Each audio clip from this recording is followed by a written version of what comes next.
Hello, dear listener, and welcome to ThriveCast, unlocking your full potential. Your well-being is our priority, and we're here to provide you with practical, heartfelt advice on living your best life. Together, we'll explore identity, purpose, prosperity mindset, authenticity, and so much more. So grab your headphones and get ready. Your journey starts now.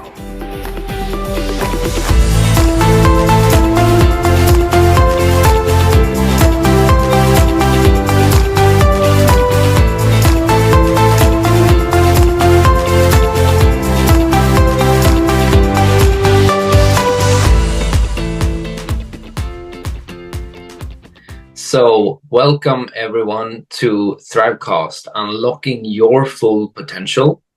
I'm Oscar, I'm an emotional fitness coach, and I help people find emotional clarity so they can align with divine wisdom. And we have a special, interesting podcast for us here today. We're going to talk about addiction, and with me, I have Katarina Hansen-Carlson. Katarina, you want to introduce yourself? Yes, thank you, Oscar. Okay, I'm the CEO of Destiny International 11, but what I also am is an expert on the inner saboteur.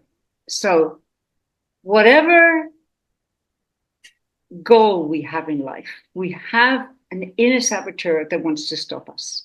So today, as Oscar said, we're going to be focusing on healing addiction. My understanding is what is behind addiction is the inner saboteur. So what's the first question? What is addiction, Oscar? Yes. Well, addiction, I would say, is about we're addicted to something that feels good or feels bad. Essentially, we're addicted to emotions. Because everything that you do in order to gain a feeling in one way or another. So if you feel that you're addicted to something, then just notice, well, what is the feeling I'm craving? Are you addicted to certain types of relationships? Well, what is it that these relationships are giving you? For instance, for me, just yesterday, I started to notice that, I was addicted to a mobile game. And I noticed that I was addicted to growth. I was addicted to success because it gets so easy in a mobile game. And it makes it so easy to level up and so forth. And I was so stuck on this emotion, so I just kept on going because that was what I continuously got, this emotion that kept on going. And so the addiction, I would say, is always addiction to emotions, if it's negative or positive. And just notice, because whenever something becomes in excess, you feel that you're somehow like, it feels a little bit icky inside. So notice whenever you know for yourself that you're actually, now I'm going overboard here. I would say that's what addiction is. And then obviously there's so many types of addiction, but if we boil it down, it's always about you're addicted to the chemicals that are produced when you feel certain emotions. And yeah, let's stop there and see what you're saying, Katarina. Thank you, Oscar. Great explanation. Yes, we are addicted to certain emotions. And I would say also addiction becomes a very complex game. And it's driven by the inner saboteur. And we want a certain emotion, but we're not stupid. People are not stupid. They can see I'm very excessive in this area of my life. I have to have my vodka. I have to have my mobile guy. I have to. I have to go out at night and I have to have sex. I have to have it. Why? Because you're looking for an emotion, as you say, Oscar. And what you really want behind all this is unconditional love. You're looking for unconditional love from other people. But before you have unconditional love for yourself, they're not going to love you unconditionally, and you're not going to let them love you unconditionally. So it's a game that you can't win. So many people are trapped in this. In the ancient Greeks used to say, number one, know yourself. Number two, nothing in excess. So we've all experienced times in our lives when we're excessive in some way. And my mother used to say, you're in love with love. No, I wasn't. I was addicted to what I thought was love, but it wasn't love. So yeah, that's my interpretation of it. So, Oscar, how do we become addicted? Wow. Again, it's a programming. You're programming yourself to be addicted to certain chemicals. Because why do you think, why is it that many mobile games always have, oh, you can level up, or you can get this, you can get a new weapon, you can get, there's so many. And they start to look very similar to each other, and that's why I'm using this as a little bit of an example, because what happens is that it looks the same because the society has programmed you and saying that if you are successful, if these things happens in your life, then you will get this, you will feel this, and it sells it as it is the ultimate solution to any hardship that you will ever have.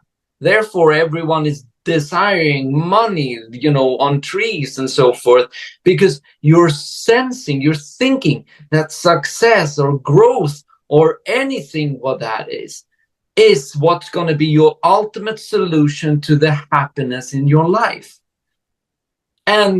And you find ways, and some people look at mobile games, other people do other things that makes them feel that they're somehow succeeding, that they're somehow growing, that they can pat themselves on the back because now you were a good boy. But why do you want to be a good boy? Well, you want to be a good boy because then you become appreciated. Someone will look at you as like, oh, you have so much muscles, I get attracted to you. And so maybe someone becomes addicted to working out because they see that that's the way of fulfilling a need. And so this is the whole crux of the matter, right? You have to look at the things you do in order to get these chemicals, in order to get what you believe is love in your life. Because success and grandness and beauty and all of these things, they feel good and they're all an aspect of love, but they're not complete unconditional love in its essence, which is what we're desiring as little children. We're always wanting love. Therefore, when it comes to addiction, or when you come to this 12-step group, the reason why they're saying is that always bring God into the equation. Why? Because God is unconditionally loving. We need to have access to that. Sometimes there's beautiful people in our life that have the capacity to love unconditionally, but it's very rare. Yeah, that's what I would say. Beautiful. So as little children, we are naturally unconditionally loving ourselves. And that's what we're looking for in our environment. And as you say, Oscar, it's like we get into a trap. It's almost like we convince ourselves that it's hard work to get unconditional love. It's hard work to get that feeling. So we have to succeed and succeed and succeed and succeed. And that's why even people who are extremely successful in school, in college, in university, with their businesses, etc., they keep going because they're still looking for this euphoria, right? And they may start on drugs because drugs can give you the feeling of euphoria, but what's actually happening is it's killing the cells in your brain. They're dying. And you're kind of dying with it because we need every cell in our brain. We need to actually expand how we use our brain. So, back to childhood, we're unconditional love. We are love. And we are already brilliant. And we want our brilliance to be discovered. We want our unconditional love to be discovered. And that's not what happens in society. You know, people may say, Katerina, get real. This is not what life is about. Well, for me, that's exactly what it's about. However, we are all programmed not to recognize our brilliance, not to recognize our own unconditional love, not to recognize the power of God, the power of the universe. So we get stuck, and no wonder we all, in some way, become addicted. Okay. Yeah, exactly. And and if people understand this, it all starts with a thought that you believe in. And that thought builds upon itself.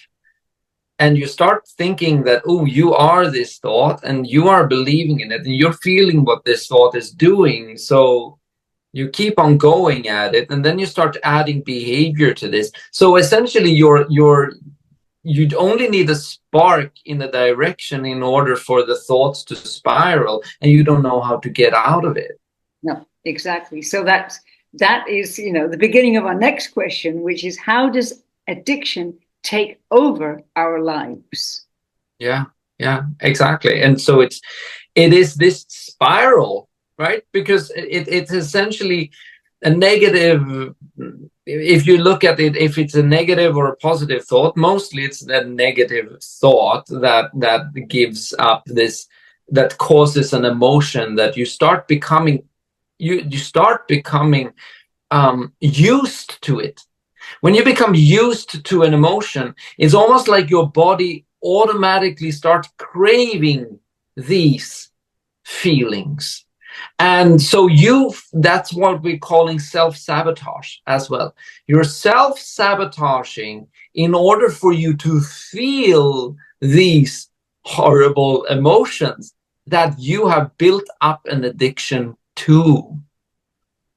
And so it's essentially, you start building that, and you start learning more and more things in order to fulfill this emotion, and your body's just like keep on doing it and keep on responding until you start seeing that it's not really working.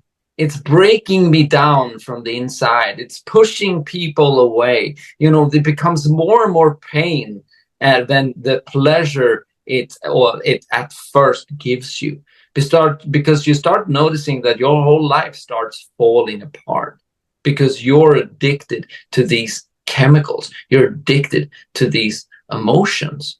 So I would always start about, it's about finding the thought patterns, finding the situations in your life where you start seeing as like, oh, here's an emotion kicking in. and I'm looking at it this way, and I'm feeling this way, and I'm so used to feel this way. I don't like what I'm feeling, but I'm so used to feeling it. So I'm gonna, from time to time, I'm gonna find myself in these situations so I can get my kick of these emotions. Absolutely. It's almost like we become addicted to destruction because, as you say, addiction can destroy not only our lives but everybody around us, because people can see, they're not blind, and they want us to stop. And that's the last thing we want to hear, is you stop. What we want to hear is, I love you anyway. What we want to hear is, oh, okay, I love you so much, I'll be addicted with you. That's a trap, right? So for me, an addiction, a severe addiction, is actually an addiction to death. It's, you've given up in a way on life, and you're on a path of self-destruction, destruction of your family, your finances, your work, your self-esteem. And the last step in this process is death, if it's a severe addiction. And some people come to the point when they've made a decision, because it starts with a decision. When they've made a decision, I don't care. This could kill me. My doctor says it could kill me. This could kill my body. I don't care. I'm willing to die. So it's a kind of, can be a kind of self-suicide. Yeah. And it's essentially what you're also speaking of, that this, it could kill me, but ultimately this inner saboteur doesn't care. It wants to kill you. Yeah, that's its purpose. Which might be horrible to think. And if you put in, I mean, I'm not foreign to, because we've spoken about this before in this podcast, and we can say, is the inner saboteur on our side? Well, oh, no. I wouldn't say that it is, and and from my side, I would say that there's an enemy, or there's a devil, or it's these things. It's almost, it becomes an entity inside of yourself that is there to harm you, literally. Yes, I mean its real role is to keep us safe, but it also keeps us small. Why? Yeah. Because it's always had control over us. So when that control is threatened, when you stop your addiction or you start to change your mind, the inner saboteur doesn't like it. So it will battle against you. It's like the inner Armageddon. It's a battle. And, you know, I have to say, I have compassion for adults, for addicts, because they're going through an inner battle that is so painful. It's like life and death, life or death, life or death the whole time. And most people don't know how to control that. For me, the key, we're coming to the next question. I'm getting ahead of myself. So Oscar, how do we heal addiction? Yeah. Well, here's where the rubber meets the road, I would say, because as children, as you said from the beginning, we are unconditionally loving, but we're not faced with unconditional love in our society. We're not, and most parents have no comprehension of what that even means, nor does society know what that means either. We have this idea that, oh, everyone has equal worth, and we are love, and all of these things. But if you don't feel that, then you get stuck in this cyclic pattern of you needing your drug, because you're replacing unconditional love with these temporary emotions that you get.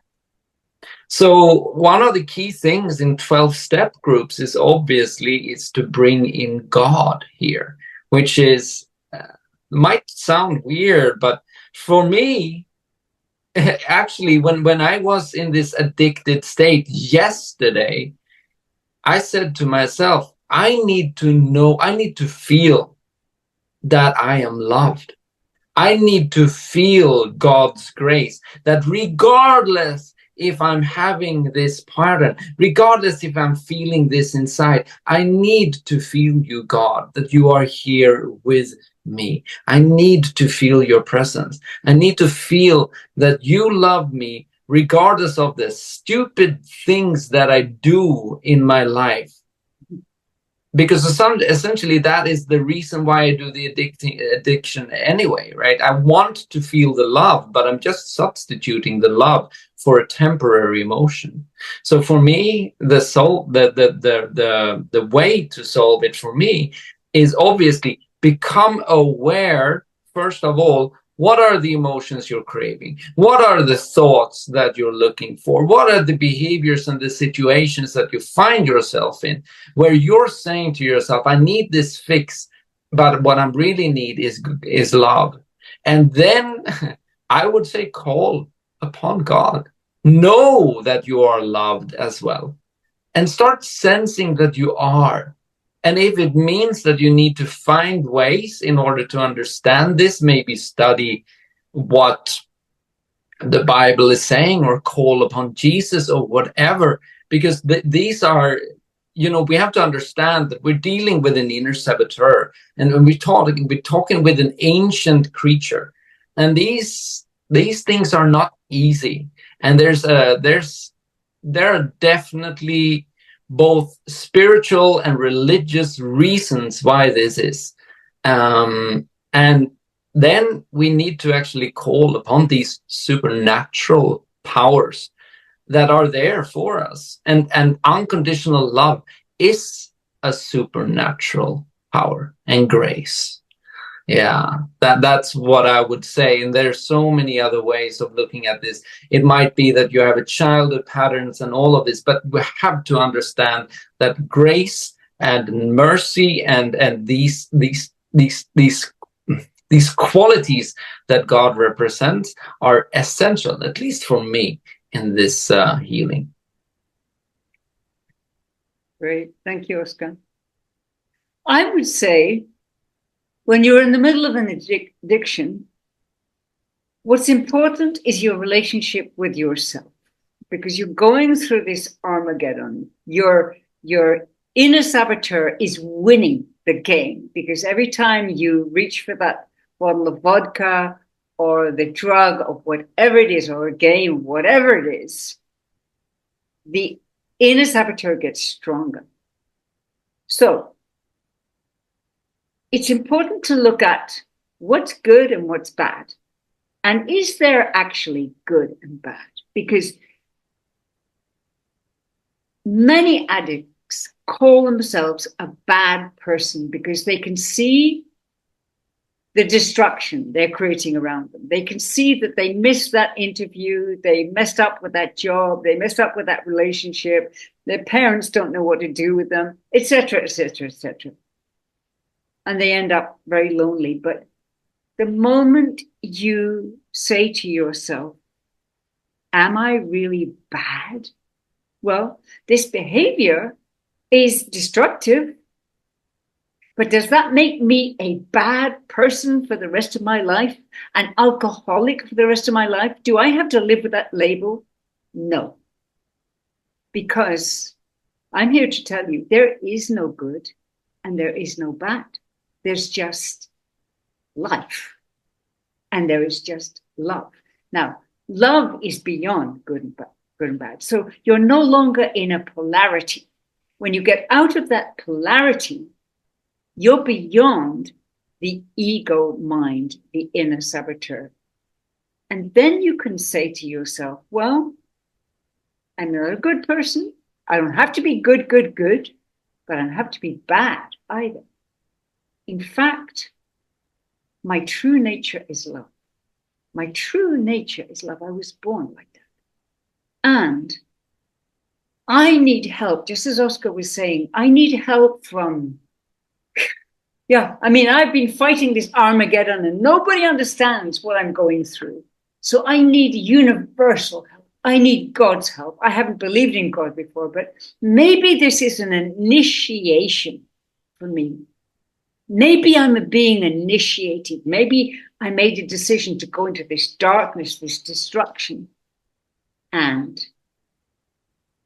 if I'm going through an initiation, then I choose to be a hero, right? That's not good and that's bad. That's just who I choose to be because I am stronger than my addiction. And I, with this universal force, with God, I can conquer this addiction because I don't want it to conquer me.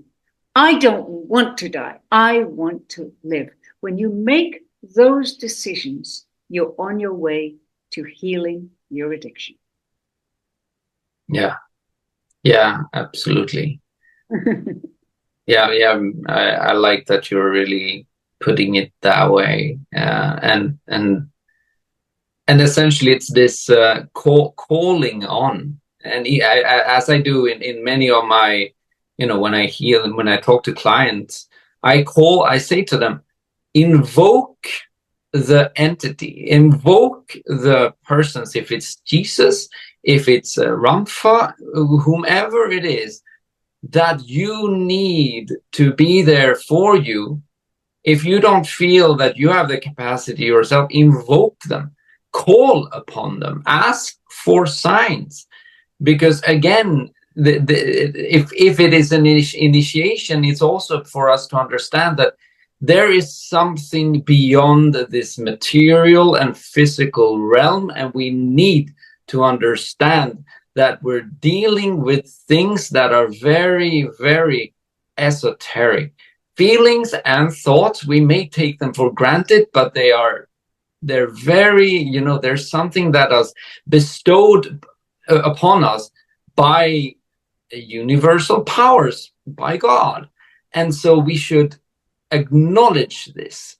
And we have to understand that that's why it would be probably very problematic of being an atheist and addicted, because then you can hit yourself, and you don't want to, and you also say to yourself, I'm not believing in God and I'm trying to fix this myself, but then we just fall into this self-sabotaging pattern. Yeah. Exactly. Obviously, after a while, maybe things works out there too. But yeah, I would definitely bring in powers. Yeah, even if you say, well, I don't believe in God, but I believe there is a superpower because there's so many universes, and there must be a supreme intelligence behind all the universe. So I am going to be in contact with the supreme intelligence because what I'm going through is I cannot handle by myself. Yeah. Anyway, how do we contact you? You get in touch with me through my website, realitydecoding.com. And I also have a Facebook group called Live Your Purpose, and on YouTube as Oskar Nygren. And you, Katarina? The best way to reach me is on LinkedIn. I'm Catherine Carlson, not Katarina Hanses Carlson, which I prefer. KatherineCarlsson.